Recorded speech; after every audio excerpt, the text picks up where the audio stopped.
My job is not as difficult as that of the others this afternoon because I'm just making a general introduction, and Mina and Jan and Sonia will do the hard stuff.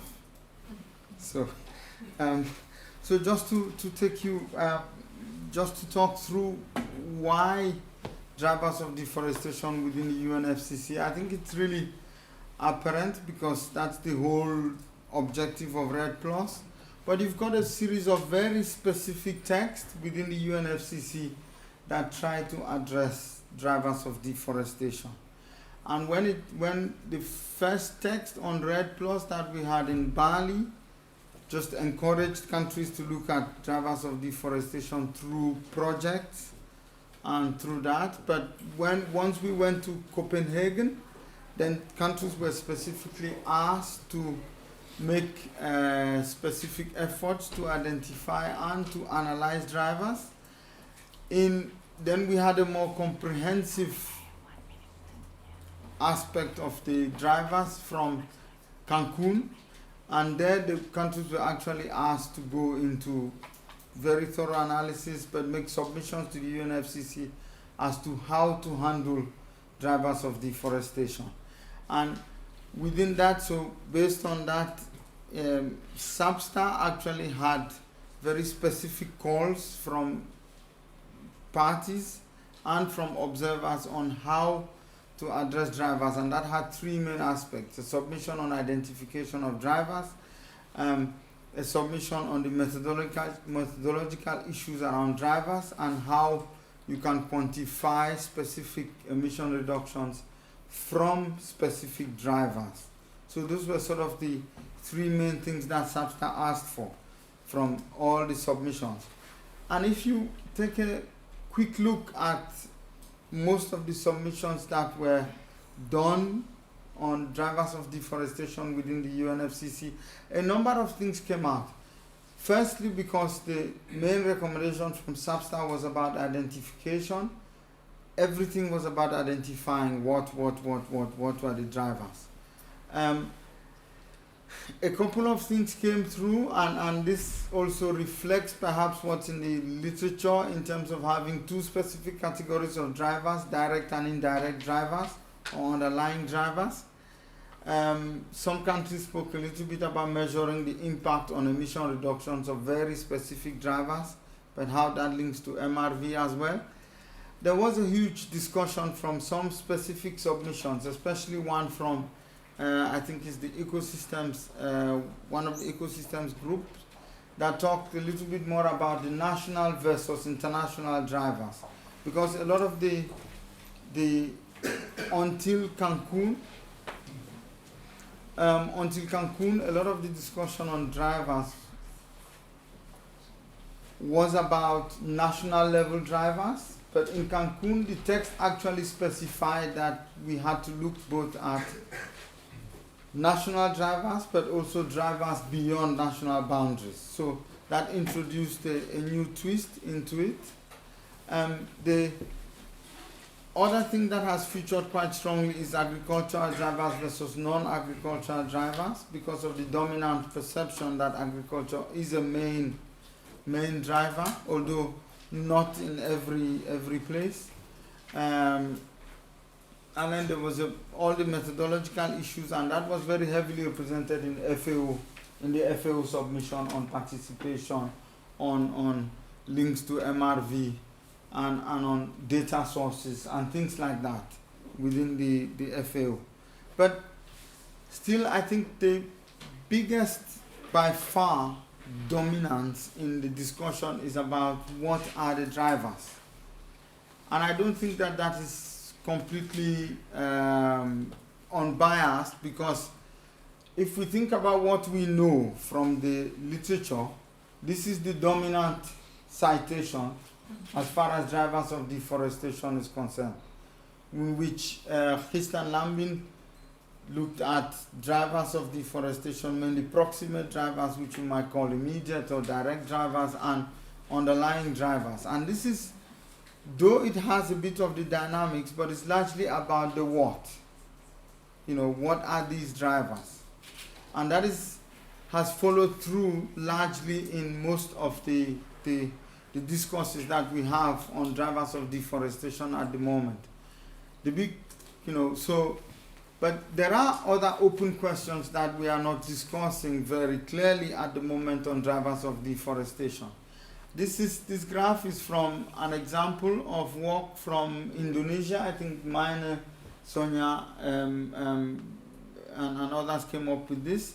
But it largely shows that even from a global scale, and I think there is new literature now that talks about the role of population density, actually linking population density to drivers of deforestation as a factor that largely explains most of deforestation.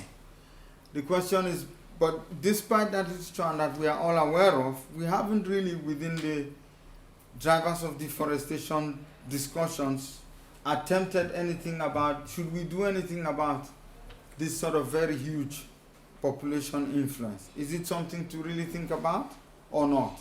Because most of the other things that we refer to in terms of agriculture, in terms of infrastructure and things like that, perhaps indirectly linked to where you have population, but population is largely, density is largely the explanatory variable. What else do we know about agriculture as a driver of deforestation? There has been a very strong literature, partly a lot of work that was led by ASB early on, which came up with sort of more general, thinking that intensification of agriculture is necessary but not sufficient condition for reducing deforestation. And that, I think, has largely held up in the literature with things from Angelsen and others. And what it basically says, the assumption, of intensification is if you have a closed economy where demand is largely elastic, then you can, if you intensify and produce enough, then you can satisfy the demand, and so there will be no clearance of more land for agriculture. But on the other hand, the real world is not closed.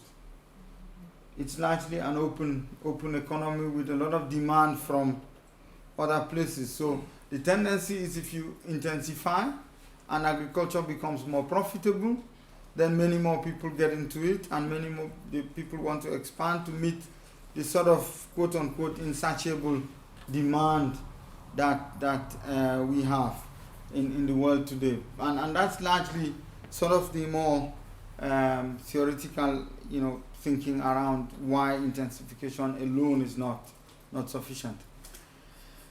This is some publication from Rudel in 2010 that spoke a little bit about this and elaborated on this a little bit and added on to it this whole price dynamic,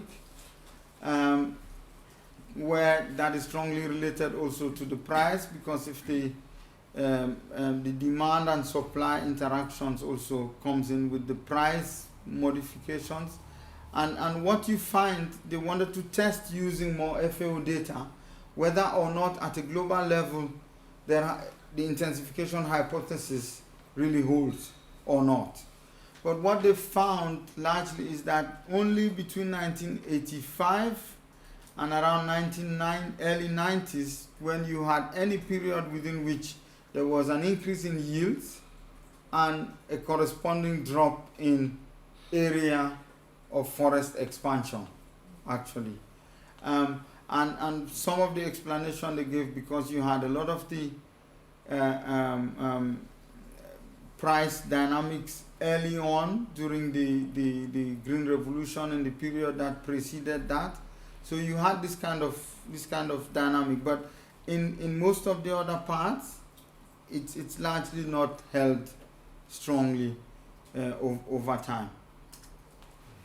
So I mean, these two pathways I sort of explained a little bit already, because they sort of come forth with the same sort of explanation. But I think some of the things that we know largely are that, we said the drivers are dynamic and diverse, and we know that in Africa the whole agricultural production is by extensification rather than intensification, so you've got more production being done with more land, as opposed to Asia where you've got growth in productivity associated to slightly increase in efficiency and less use of land, especially in terms of cereal production.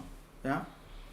So we know all of this. So the whole question is, if one of our strongest theories on agriculture, holding the intensification hypothesis by Bullock, is predominantly not completely true or not fully sufficient, that means we have to move more towards an alternative, which is what we call the sharing or integrated approach, which has also been discussed a bit in the literature in terms of a multifunctionality hypothesis in the landscape. So things like, if you allow intensification to continue without any restrictions on some areas being forest lands or some areas planned alongside agricultural land in the landscape, then it would be free for all once production gets more profitable, and so everybody will go. So planning the landscape with multiple functions where you have conservation areas,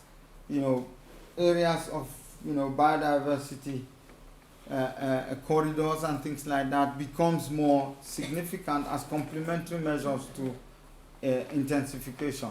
Because it is necessary but not sufficient, you have to put in other set of rules around those, but that will be discussed a bit later on. So the whole question now, I think all of us are aware, this is what predominantly leads to the whole landscape approaches discussion in terms of addressing deforestation. I don't think we have sufficient time to get into that today, but that's the whole dimension of it. So the other part of the storyline that we've had is this new dimension of drivers being both national and international. And the big question is, you look at most countries that we say today have struggled to reduce deforestation, mostly have reduced deforestation at the expense of other countries. So they've mainly exported land use to other countries and then gotten what they need for themselves from other countries. And that leads us to new concepts such as emissions embedded in trade, or land grabbing in developing countries with investments flowing to other countries where the land use is being exported to in that sense. And so the whole discussion of international leakage is perhaps becoming more of an issue. This is just to show you one of our projects, the Red Alert project. Eric Lambert and Patrick Meffroy they sort of looked at this sort of set of countries. We just picked a few here, but what you see is the evidence that a lot of them that increased, actually, yes, they did reduce deforestation and they do not produce more on land, but most of that they exported to other countries. So we've got sort of some initial evidence on that front to show that this is actually happening. So what are some of the key questions that are remaining if you look at these different dimensions of drivers? How do you link then drivers to reference emission levels? What are the linkages between different drivers? Not only identifying them, but how do drivers link up, and what are their relative impacts or cumulative impact in case there is multiple and joint action? How about approaches that enable handling dynamic and diverse drivers in a systematic way with specific levers at specific leverage points? Can we look at drivers in that sense, especially in cases where many drivers are interacting? And what leverage does policy have on drivers in different contexts? Can these be measured and the trajectories mapped in terms of the sort of leverage that the drivers have? Yeah. So these are some of the open questions that we think are hanging out there, and maybe my colleagues will touch on that a little bit. Yeah. Thank you very much.